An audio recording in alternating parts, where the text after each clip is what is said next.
Video like जरूर कर लीजिए और ऐसे वीडियो लगातार फ्री में पाने के लिए चैनल को तुरंत सब्सक्राइब कर लीजिए और बेल आइकन को जरूर टैप कर लीजिए ताकि आगे भी सारे वीडियो आपको मिलते रहे। यूट्यूब में फॉलो करते हैं तो प्लीज ये वाला फ्री टेलीग्राम चैनल जरूर ज्वाइन कर लीजिएगा। सारे नोटिफिकेशन सारे अपडेट यहीं पे आते हैं, ध्यान रखिए।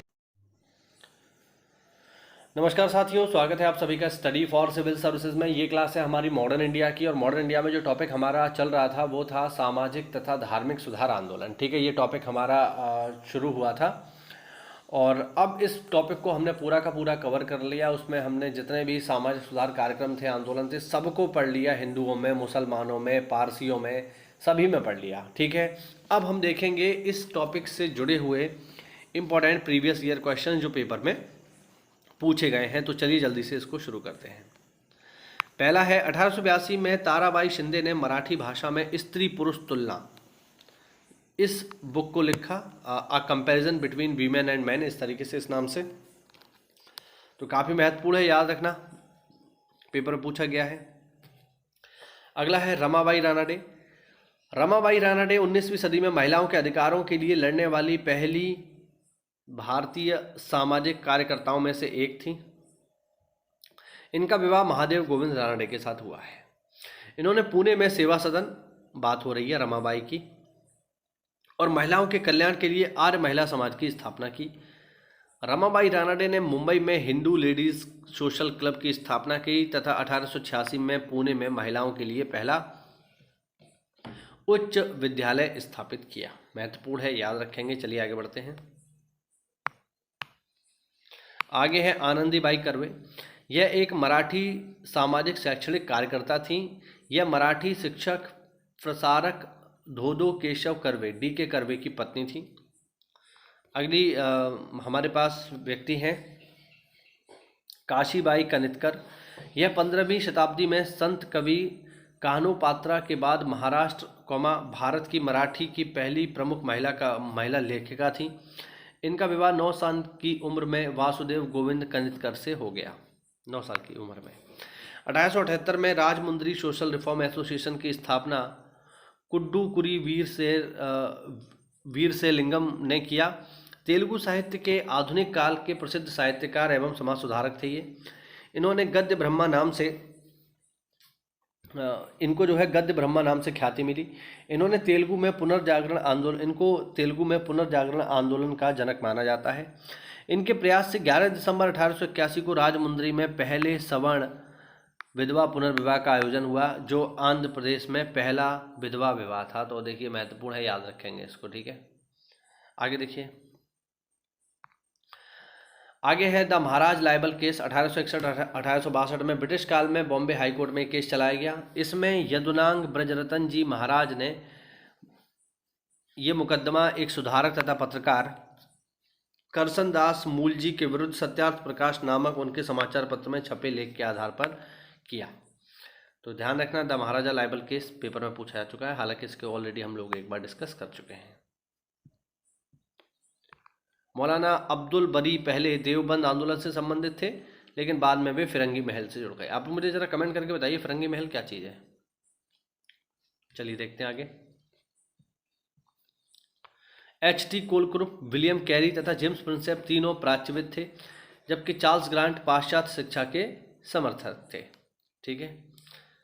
मुत्तु लक्ष्मी रेड्डी, जो कि एक सामाजिक कार्यकर्ता थी, उनके प्रयासों से मद्रास प्रेसिडेंसी में देवदासी प्रथा का उन्मूलन हुआ। इस आंदोलन में उन्हें स्थानीय लोगों का भी सहयोग प्राप्त हुआ।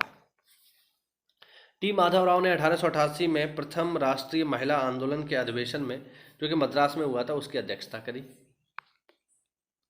स्वामी विवेकानंद ने भारतीय जनता से कहा था कि तुम वीर बनो, साहसी बनो, हिम्मत करो, इस बात पर गर्व करो कि तुम एक भारतीय हो और प्रत्येक भारतीय मेरा भाई है। ठीक है, इसीलिए कहा जाता है गर्व से कहो हम भारतीय हैं। मानव के लिए एक धर्म, एक जाति तथा एक परमेश्वर का आह्वान श्री नारायण गुरु ने किया था। आगे देखिए। अहले हदीस आंदोलन किसने चलाया है? वलीउल्लाह ने चलाया है, ध्यान रखना। 1851 ईस्वी में कुछ अंग्रेज शिक्षा प्राप्त पारसियों ने रहनुमाई मजदयासन सभा गठित की, जिसका उद्देश्य पारसियों की सामाजिक अवस्था का पुनरुद्धार करना और पारसी धर्म की प्राचीन शुद्धता को पुनः प्राप्त करना था। इस आंदोलन के नेता थे दादा भाई नौरोजी फुरदौनजी दादा भाई नौरोजी, SS बंगाली तथा RK कामा। आगे बात करते हैं राजा राम मोहन राय की, ऑलरेडी पढ़ चुके हैं। सुधारवादी आंदोलन के प्रवर्तक हैं। 1805 से 1814 तक ईस्ट इंडिया कंपनी में नौकरी की।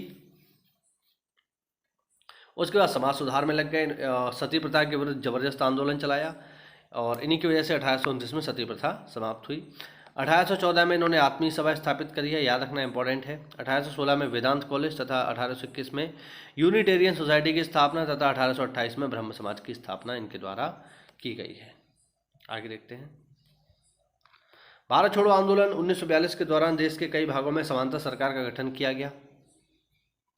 चित्तू पांडे के नेतृत्व में बलिया में जातीय सरकार के रूप में तामलुक तथा सतारा में 1943 से 1945 ईस्वी तक समांतर सरकारों का गठन किया गया।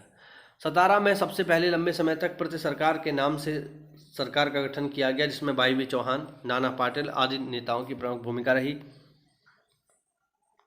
इसके प्रमुख कार्यों में गांधी विवाह का आयोजन, शराबबंदी अभियान, ग्रामीण पुस्तकालयों की स्थापना, औपनिवेशिक शासन के खिलाफ आज़ादी की घोषणा इत्यादि शामिल थे।